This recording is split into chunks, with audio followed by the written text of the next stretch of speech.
Have you ever noticed that sometimes no matter how much you want something, whether that's a career change, a lifestyle change, or even just personal growth, it just doesn't seem to happen? Something inside keeps holding you back. It's kind of like your brain is actively resisting change. But why? Well, I think that there are 5 main personality types of why people resist change or self-sabotage. Are you the overthinker, constantly in planning or preparing mode? Are you the inner critic, held back by self-doubt?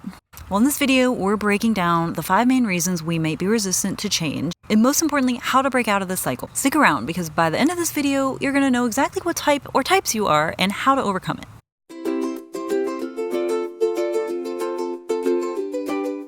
So I notice self-sabotage a lot in myself when it comes to career or finances. Some people might notice it more in relationships. Some people might notice it more in lifestyle changes. Hopefully by the end of this video, you'll have some more clarity on what it is that's holding you back. Why does change even feel hard in the first place? What is the point of that? Why is our brain doing that to us? Well, our brains are wired for efficiency and safety. Change disrupts familiar patterns, which triggers uncertainty and discomfort. The amygdala, or the fear center of the brain, interprets uncertainty as a potential threat, even when logically we know the change is positive and something that we really want and need. This is why even good changes, like a healthy relationship or a healthy habit or a job change, can feel stressful and overwhelming. For example, if you're moving to a new city, that's really exciting and that's a choice you made because it's what you really want. Be some maybe uncertainty or fear or doubt that sneaks in there, and it can be really uncomfortable and stressful. So now let's talk about the 3 major ways that we resist change, and then 2 ways that might be more deeper subconscious ways we're resisting change. First, the overthinker. The overthinker tends to overanalyze, overthink, or overplan for situations. Instead of taking action, they might tend to drown themselves in research, planning, and trying to predict every outcome that might happen and what they could do about it. There is an extent that this is healthy and that we need to do this, but if it's causing you to be held back from taking action, then that's when it might be getting in the way of change. Sometimes we might tell ourselves we're just trying to be prepared, when really it's fear disguised as productivity. Here's what to do about it. Try the 80% rule. When you feel 80% ready, then take action. There's never going to be a time when you feel 100% prepared and ready when it comes to doing something new. And here's a key phrase for you to remember. You can't think your way into confidence. You have to act your way into it. The second personality type is the inner critic.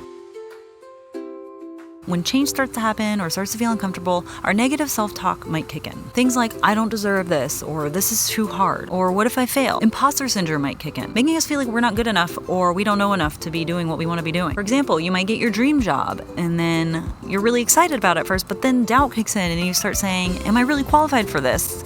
They really don't know that I actually don't know everything I need to know before doing this. The solution for this is to challenge your limiting beliefs, or allow your limiting beliefs to be there and act on your values and what's really important to you. Something you can do is ask yourself, is this actually true, or is it just my brain trying to protect me and keep me in my comfort zone, somewhere that's familiar? Go back to your values, identify why you're actually doing what you're doing and what's important to you about it. You might say, I value success, I value moving up in my industry and my career, I value financial independence and stability. The third personality type is called the escape artist.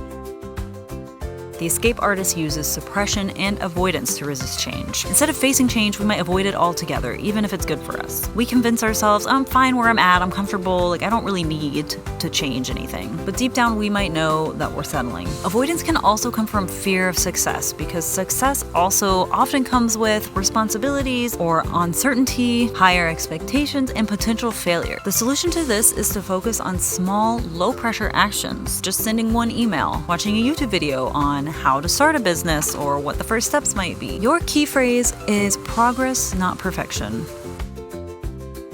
One of my mantras, I literally have it on the front page of my to-do list, is I don't have to be extra and follow all the how-tos, I just have to be consistent. Now, those first 3 patterns are kind of obvious and common ways that we might resist change, but sometimes the resistance goes even deeper, into our identity or even our past. The next personality type is the subconscious saboteur.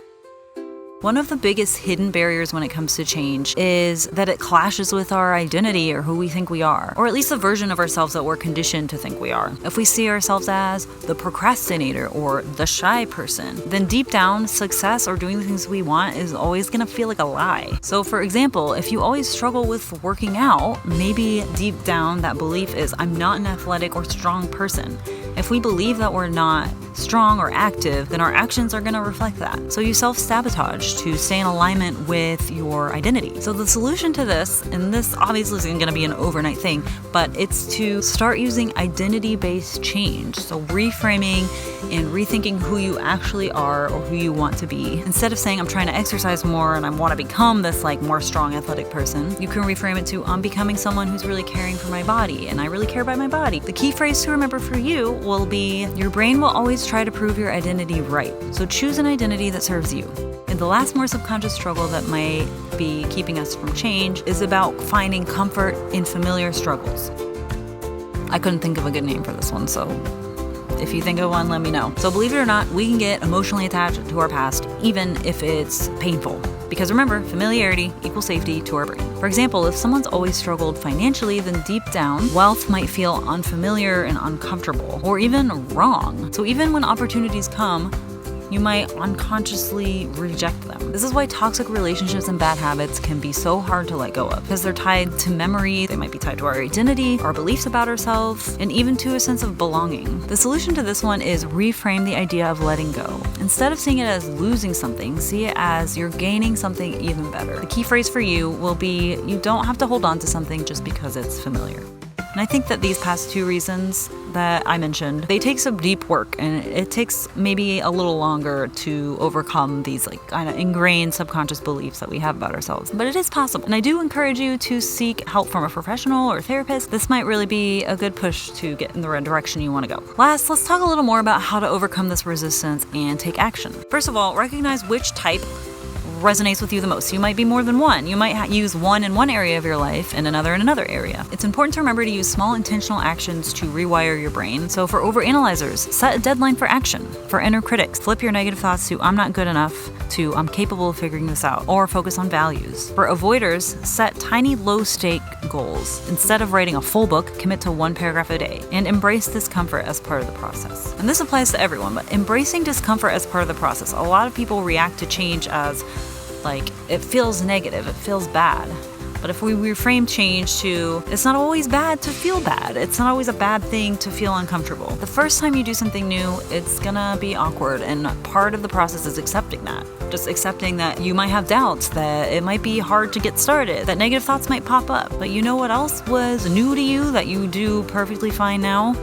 Walking around, eating food, talking, those were all new to us at some point, but here we are. So if you've been resisting change, which I think almost everyone does this to some extent, just know that you're not weird or nothing's wrong with you. Your brain is simply trying to keep you safe.